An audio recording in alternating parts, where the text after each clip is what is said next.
Hey guys, welcome back to Worx. I'm West. Today we got a tabletop review for you. Full length, but we're going to try to keep it as short as possible. What we're looking at today and going over is the Ohuhu 6 through 9 inch spring assisted tactical bipod. I can never get that name right. Sorry. There'll be an annotation or a link somewhere here for it, or in the description bar. Moving on, as you can see, it is based off the Harris style bipod. The Harris style bipods have been out for a while. Harris makes them and still is producing them. They've been out for well over a decade, and I've seen them growing up. Always wanted one. And there are too many companies to catalog right now who's making these. They all kind of vary on exactly how they execute the style, but they all work generally the same. Price range can go anywhere from entry level all the way up to 160, 170 bucks, with Harris, the company themselves, kicking them out at that price. This one was $20 off Amazon. Currently, right now, you can get it for like $19.90 something plus shipping. I got it for $24.99 Prime, so 2-day air. And that's what kind of motivated us to bring this in and check it out. Alright, so like any review, we got our data points right here to try to keep us on track. Won't help as much, but it's there. So first up is POU. I think that's pretty self-explanatory. Bipod is used to help stabilize your rifle when you're lining up a shot, prone, on a fixture, whatever have you. So that's pretty short and simple. We'll go ahead and jump into ergos real quick. We'll go front to back, or back to front. The bipod attaches through a swivel stud, and as I struggle to mess around with this, me and my unprepped self, it attaches through a swivel stud via these two clamps right here. And yes, it can be a little bit of a hassle. Anyways, it attaches through these little clamps. I happen to have a pick rail adapter. So this is what the swivel stud looks like if you're not aware.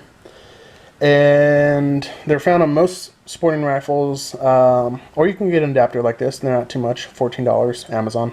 Pretty cool little thing. Anyways, they attach like so, and you use this thumb screw back here to pull the clamps together and cause rearward tension to hold the whole system to the stock or to the adapter. There are some flaws with this one. I'll bring that up as we go on, but we'll continue on with going over ergos. The whole thing is made out of aluminum, pretty lightweight. I don't have the weight offhand, but I'll annotate that in. Again, it uses a thumb screw to provide rearward tension. You do have an option to mount a sling on this little key ring. I haven't personally, but the option's there. It is spring assisted. I'm going to hold this down as best as I can. And we'll go ahead and do this one. And that allows for quick deployment. And if you've seen the mod video that I've done earlier, we attach this piece of paracord to the legs, and we're able just to one-hand deploy it while still holding the rifle at the ready if needed. The feet are spring-loaded as well. They come out real quick by pressing these two buttons. All it is a bent piece of sheet metal with a journal-sized hole or whatever to latch onto these shelves. Excuse me, I'm still tired. To latch onto these shelves, and they lock the same way in and are ready to go like that. It's a pretty cool little thing. It's nicely built for 20 bucks. They attach with just a simple Allen screw right there and nut and washer on the legs, so if you need to tighten them up or do anything there. And as for the rest of the ergos, there are two little rubber pads right here to keep from marring up your stock or whatever mounting system you have. As you can see, they are kind of moving around. Still on there, but just shifting. And with that said, we'll go ahead and move on to competitive options. There are other companies, like I stated, who make these bipods, and there are far too many for me to go ahead and list. Your options are far and many in between. Competitive options, and already went through that. And accessories. Well, like you saw, we have a pick rail adapter, and I'll go ahead and fast forward this, or skip it so you don't have to see it, but it mounts simply just by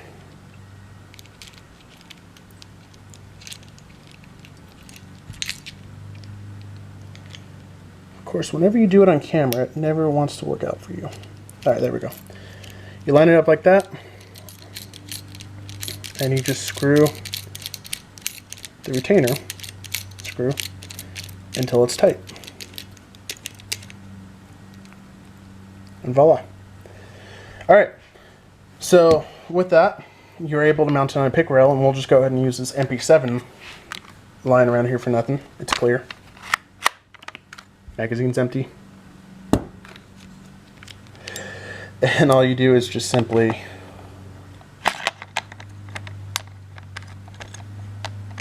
line it up and clamp her down. This one's a little tight because the top rail's oversized. And just like that, you're stable. Okay, so let's go over some major drawbacks of this. Keep in mind this was a $20 bipod. One of the huge gripes that I have about it, and it's the reason why, or one of the reasons why I'm swapping out to a different one, is like some other options, I don't know if it's an inherent design or if it's just with the cheaper options, you have to kind of preload the bipod in order to become stable.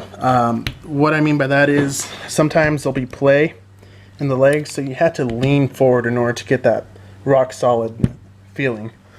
Oh, that you'll have some sway left to right. You can deal with it, but some people just like a more stable platform. This one was a huge thing, was that the tightening method that they used on this one, and I'll just go ahead and get this out of the way, was done, but I feel it was done well, but I feel like they could have really done a better system. All they used was a simple flat plate.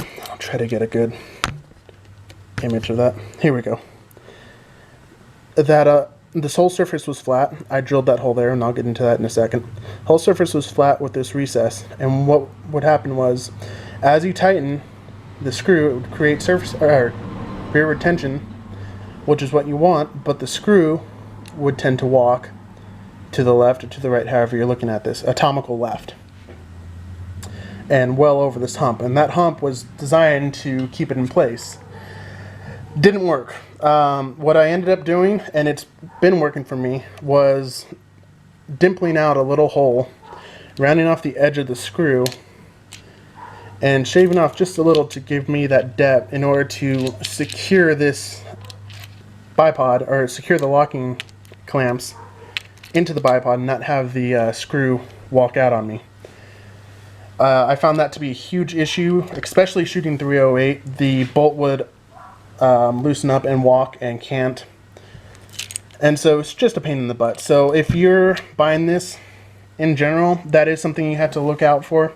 If you're willing to do the work, this bipod can be a great bipod for an entry level. If you're not, then I would suggest going a different route. That's just to be 100% honest.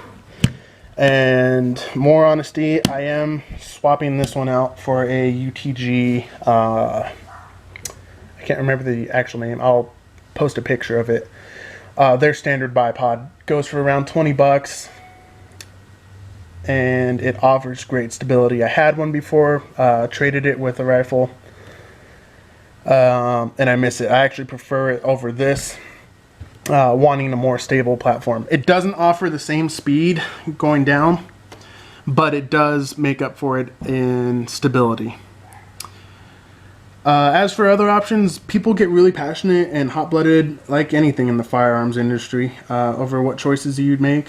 Don't let that discourage you.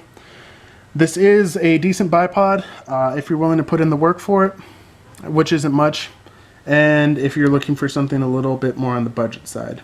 Alright, so that pretty much wraps it up. That was my 100% honest opinion on it. It works with some elbow grease, but for us, I think we will be choosing a different option. Alright, as always guys, I hope you enjoyed. Thank you for your support. Thank you for watching. Don't forget to hit that like button if you think I did a good job and if this helped. Don't forget to subscribe. We got plenty of more videos coming out. Some funny ones, some more honesty, like brutal honesty coming out, and some cool reviews coming down the road. Alright guys, with that, I'm going to try to stop rambling, and I'll see you guys on the next one.